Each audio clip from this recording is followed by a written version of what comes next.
Muraho neza nshuti zanjye, muri amahoro. Uyu munsi tugiye kwiga ku nsanganyamatsiko ikomeye cyane ivuga ku kubabarira. Iravuga ku kubabarira. Ese koko ni ngombwa ko tubabarira abatugiriye nabi? Ni ngombwa ko tubabarira abantu batugiriye nabi? Ni ngombwa? Iyi ni insanganyamatsiko pe ikomeye cyane, kandi nzi neza ko buri wese kureba dusomye ijambo ry'Imana, nk'uko insanganyamatsiko y'iyicano yacu ivuga ko ari ukwiga, nicyo yabereye kwiga ijambo ry'Imana, kwiteza imbere, icyo nicyo yabereyeho. Hanyuma wowe udukurikira umunsi ku munsi, birashoboka ko usanzwe udukurikira, birashoboka. Rero turagusaba uruhare rwawe, ni ukuri ndabakunda. Turagusaba uruhare ruhe rero? Turagusaba uruhare rw'uko wakanda subscribe. Reba ahantu handitse subscribe, rwose turabigusabye. Kandi ukande like, tugaragarize ko iki kiganiro wagikunze cyangwa udukunda, kandi ukoreshe sharing abandi mwandi magroup atandukanye, nabo babone ko ibyo byiza wakunze, si byose? Turabigusabye rwose, mu izina rya Yesu turabigusabye, si byose? Rwose. Hanyuma nanone ku wari usanzwe yarayikanze, ntongeye kuyikandaho, ukande ufungure kukazogera gusa, uhite kubona notification bivuga ngo uko dushyizeho ikiganiro uzajya ukibona mu ba mbere. Ahandi twibanire rwose, ujye uha gukanda like, kandi ndakwinginze ntuzajya ufungura iyi video njye uyumva noneho uyisoze, yitangira unayisoze, kuko biradufasha, ni inkunga yawe. Noneho nawe rero utarabikora na rimwe, reka nkubwire, tuguhaye ikaze. Ni karibu kwiyicano yacu iri ku Rurembo TV. Niba ari ubwa mbere, turakwakiriye mu izina rya Yesu. Hanyuma reka tukwisabire, nta kindi kiguzi tuguca rwose. Ikiguzi cya mbere, kanda aho hantu handitse amagambo yanditse ngo subscribe, uhakande. Hanyuma rwose numara kuhakanda, uze gukanda, nukurikirana video uze gukanda like, ikiganiro ngo bizabize ko wagikunze. Hanyuma sharing abandi bagenzi bawe, rwose biraba bidufashije. Kandi nongeye kubabwira ngo Imana iguhereze umugisha. Turagukunda cyane kandi turakwakiriye mu izina rya Yesu. Hanyuma nanone munyemerere kubw'insanganyamatsiko mbabwiye tugiye kwiga, tugiye kuvugaho, mbanze senga Imana kandi wizere Imana, kuko iyo wizeye Imana, Imana ikubera Imana ikomeye muri wewe.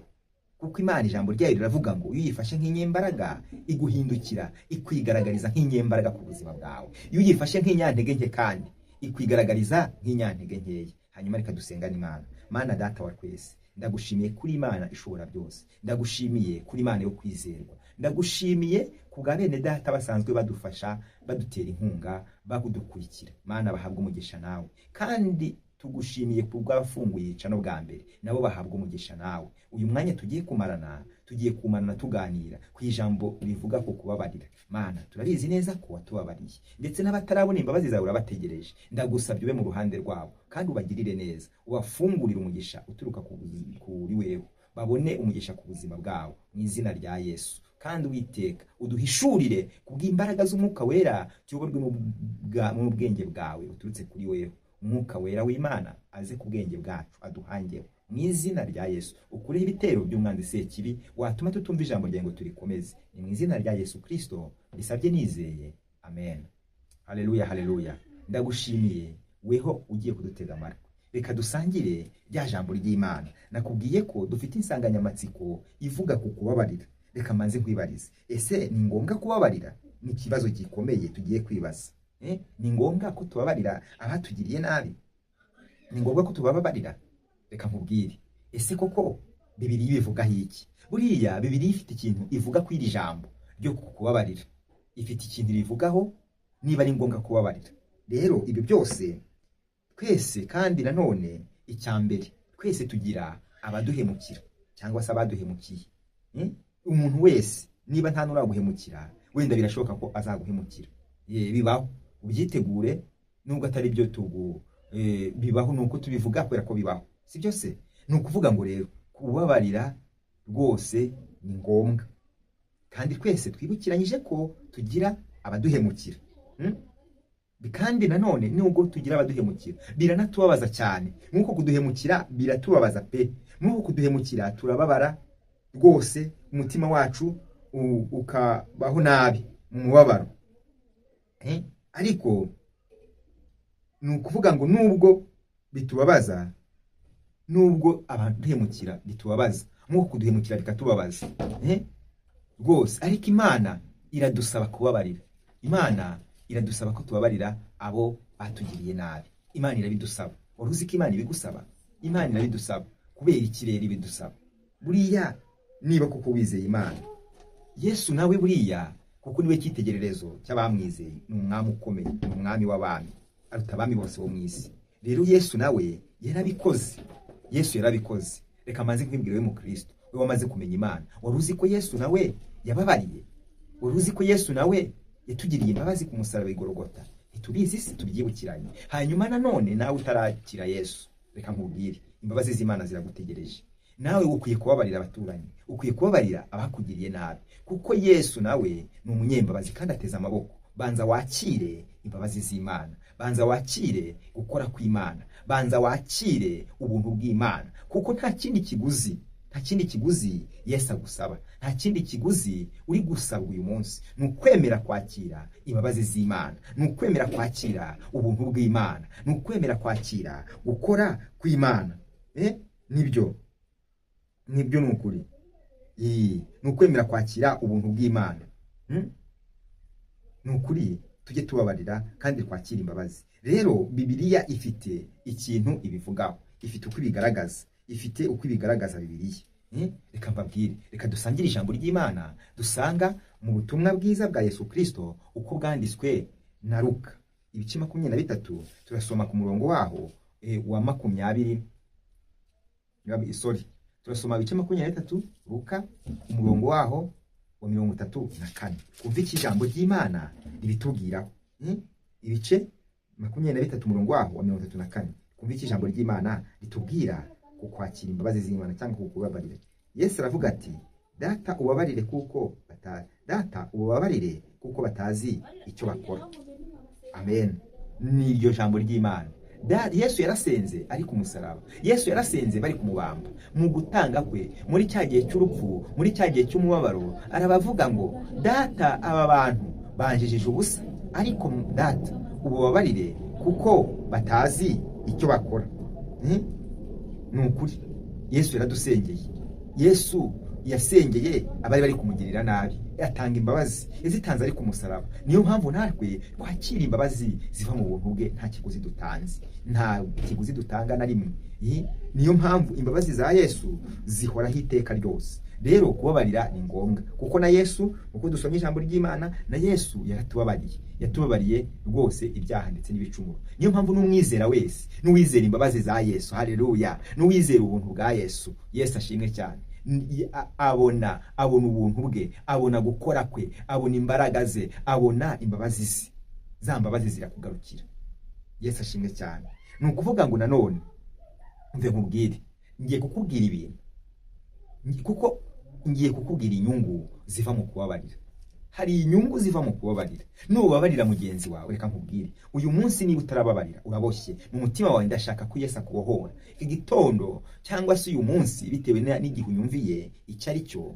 Rwose hari aho buri mu gitondo, hari n'ahari ku manywa, bitewe n'aho ahantu herereye. Ariko ndakwinginze, uko nguko utababarira, uko utakira imbabazi z'Imana, birakuboha mu mutima wawe, nawe ntago ubohotse, nawe uraboshye. Ndagira ngo rero ubuntu bwo mu mbaraga z'amaraso ya Yesu, amaraso ya Yesu akugereho, amaraso ya Yesu agukoreho, ugira imbabazi. Aho utagiraga imbabazi, Imana ibanze kumpera imbabazi, Imana ibanze kumbera imbabazi. Ahandi wakire imbabazi zituruka ku Mana. Igishoro cyawe ni ukwakira, nta kiguzi Yesu agusaba. Iyo tushaka ibyo kurya tubigura amafaranga, ariko ibingibi imbabazi z'Imana, imbabazi zo muri Yesu, ni ukuri nta kiguzi Yesu ari kugusaba. Yesu ari kugusaba gusa ni wakire imbabazi, ni wakire imbabazi ze, ni wakire ubuntu bwe, ni wakire gukora kwe. Hanyuma numara gutanga imbabazi, urabona izihe nyungu? Yesu ashimwe cyane. Yesu ashimwe cyane. Urabona izihe nyungu? Ni izihe nyungu ubona? Reka nkubwire, kuba ndi uyu munsi, nanjye Yesu yarambabariye, ku buryo nahise ko nakira imbaraga zo kwakira kubabarira abangiriye nabi, zo kwakira kubabarira abanyitwayeho nabi, zo kwakira kubabarira abankoshereje. Ndi umugabo wo kubihamya, sibyo? Nawe rero ndakwinginga kubw'imbabazi z'Imana, ni wemere kwakira imbabazi z'Imana, ni wemere kwakira ubuntu bw'Imana. Ni wemere kwakira. Ni ukuri, sibyo? Niwakira imbabazi z'Imana. Nukuri imbabazi inyungu za mbere zizana. Nari nkubwiye ko ngiye kukubwira inyungu ubona. Inyungu ya mbere uzagira, wakira amahoro yo mu mutima. Kuko kutababarira bibuza amahoro. Kutababarira bituma utagira amahoro. Kutababarira bakugiriye nabi nta mahoro ushobora kugira. Rero nutanga imbabazi urakira inyungu zo kugira amahoro yo mu mutima. Iyo ni inyungu ikomeye. Ni ukuvuga ngo kubabarira kandi bizatuma, ni icya kabiri, bizatuma kubabarira bizana ubumwe hagati y'abantu. Wari ubizi? Kubabarira bizana ubumwe, hatari hari ubumwe hakaboneka ubumwe. Rero bigufitiye inyungu. Nugirana ubumwe n'abandi kuko uri mu bantu, azaba ari inyungu wakiriye. Rero akira imbabazi z'Imana, wakira amahoro aturutse ku mbabazi utanze, wakira ubumwe biturutse ku mbabazi utanze. Rero mugenzi wanjye, nshuti yanjye, reka nkubwire inzira yo kubabarira. Noneho tubonye inyungu wazana, tubonye inyungu nibura ebyiri n'izindi nyinshi tutarondoye kuko ntabwo dushaka kubarambira muri iki kiganiro. Nutanga imbabazi, none reka nkurangire inzira yo kubabarira. Inzira yo kubabarira ugomba no gusenga Imana. Ugomba gusenga Imana ikaguha kwakira, kuko nababwiye ko ari igikorwa kitoroshye. Ugomba gusenga Imana ikakwemerera, ikagusura, ikaguha umutima wo gutanga imbabazi, wo kugira imbaraga zo gutanga imbabazi, imbaraga zo kubabarira. Nta handi zituruka mu mbaraga z'umwuka wera ugusunikira ku kubabarira, zituruka mu kumenya Imana, zituruka mu kwemera kwakira ubwo buntu bw'Imana, ahandi nawe ukabutanga bugasakara, ukababarira. Yesu ashimwe cyane. Rero bisaba gusenga.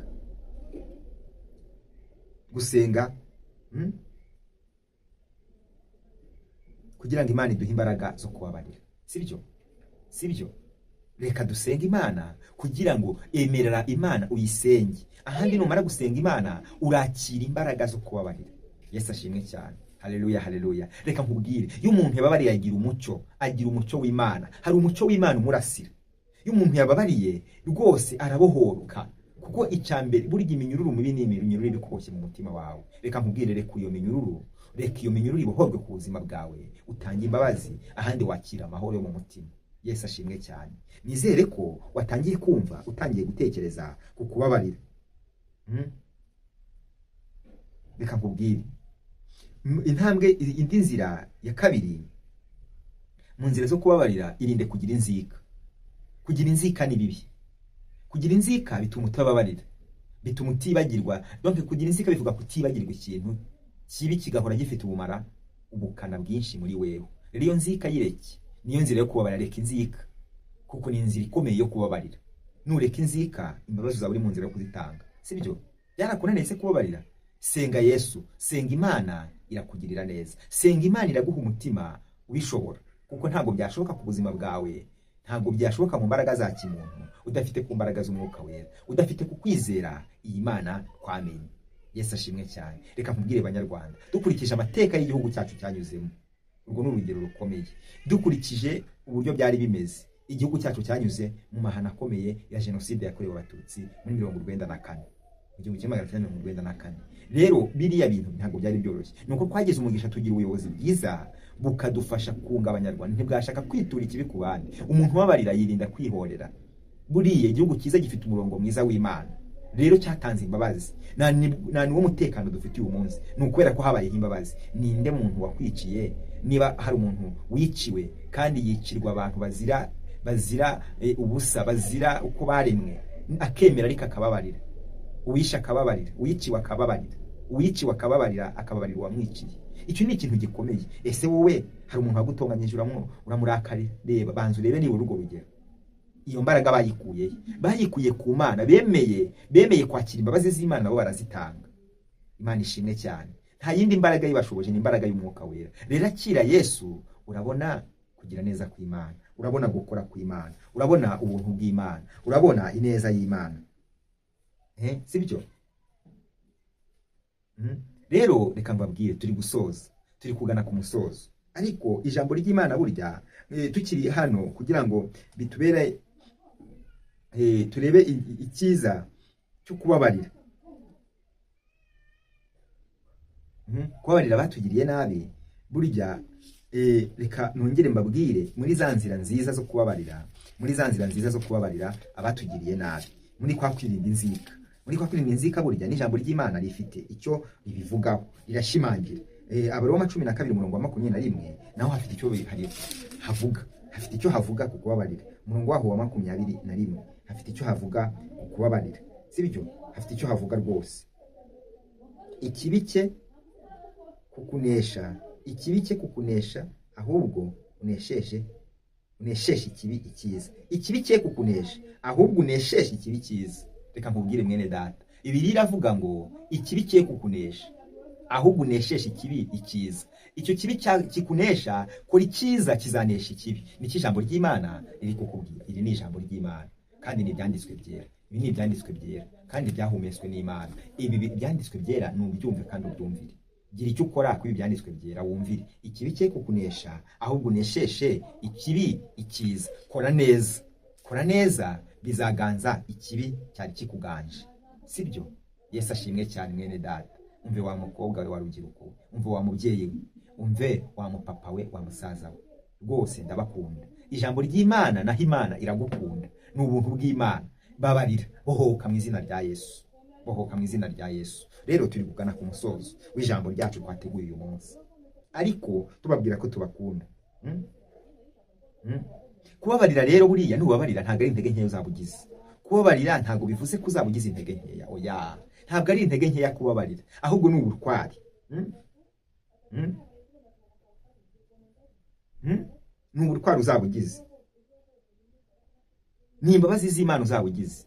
Ntago ari intege nkeya, ahubwo ni imbabazi z'Imana uzabugize kugira ngo ubashe kubabarira. Ntago rwose niba tugusabye kubabarira, Imana iri kugusaba kubabarira, singiye ubigusabye. Nubwo nanjye nabigusaba kuko ndabikunda, ariko singiye ubigusabye. Noneho ni itegeko ry'Imana. Babarira uzakira imigisha idasanzwe. Kandi nuko uzampamagara nubabarira, uzampamagara umbwira uti nabonye inyungu yo kubabarira. Ndaza gushyira aho nimero zanjye, uzampamagare. Ahandi umbwire ngo ko nababariye. Numpamagara umbwira ko nta nyungu wabonye, uzabimbaza. Nzi neza ko iyo wabariye hari inyungu wakira. Iyo wabariye hari ubuntu bw'Imana wakira, hari imbabazi z'Imana wakira. Rero kubabarira ntago ari intege nkeya. Nubabarira ntago bizabivuze kugize intege nkeya. Sibyo? Babarira rwose. Reka noneho kuri icyo kigisho kwigishaga, reka tugisoreza aha ngaha. Nubabarira n'ukuri ntago ari intege nkeya. Hanyuma rero reka nongere nkwisabire. Yesu ashimwe cyane. Reka nongere nkwisabire mwene data. Turabizi neza ko birashoboka ko utabukishijwe, sibyo? Ariko biranashoboka ko waba ukishijwe ariko kubabarira byarakunaniye. Nyimerera dusengane iri sengesho rigufiye. Sibyo?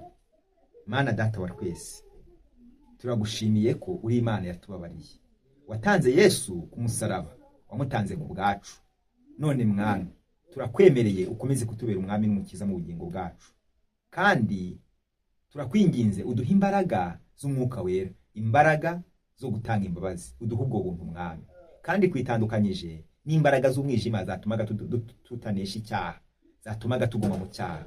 Turekuye kandi turacagagura buri migozi yose yabituboshye yo kutagira imbabazi no kutakira imbabazi. Turakwinginze ubuntu bwawe n'imbabazi byawe bikomeze kurukomaho iminsi yose n'ibihe bidashira. Ni mu izina ry'umwami wacu Yesu Kristo bisabye nizeye. Amen, amen, amen. Yesu ashimwe cyane. Hanyuma mwene data dusoza, reka nongere nkwisabire ikintu kimwe. Ndagushimiye ndetse cyane. Ndagushimiye pe. Izi mpamvu ngushimiye ko wakurikiranye iyi video yose kurinda usoje. Ariko nanone ngushimiye ko wakiriye imbabazi z'Imana, wakiriye ubuntu bw'Imana. Ngushimiye ko kandi ubabariye abakugiriye nabi. Ngushimiye ko kandi nawe utanze imbabazi. Ariko nanone reka nkwisabire ikintu kimwe nanone, kugira ngo ubutumwa bukomeze gusakara, hari icyo tugiye kukwisabira. Kanda like niyo wagikunze kino kiganiro. Kanda like turabibona. Ora commentaire wandike rwose, sibyo? Turabibona. Kandi turabigushimiye. Hanyuma nanone kanda subscribe. Uzaba uri kugenda dutera inkunga. Ukoreshe sharing n'abandi. Ubabwire hari abandi wabuzi bafite ibikomere byo kudatanga imbabazi, kandi no kwakira imbabazi byabananiye. Abo nabo turabakeneye mu bwami bw'Imana. Kandi nubwo atabakishijwe pe, tukeneye ko abanyarwanda tubana neza kandi tukabana amahoro, ndetse n'abatuye isi bose.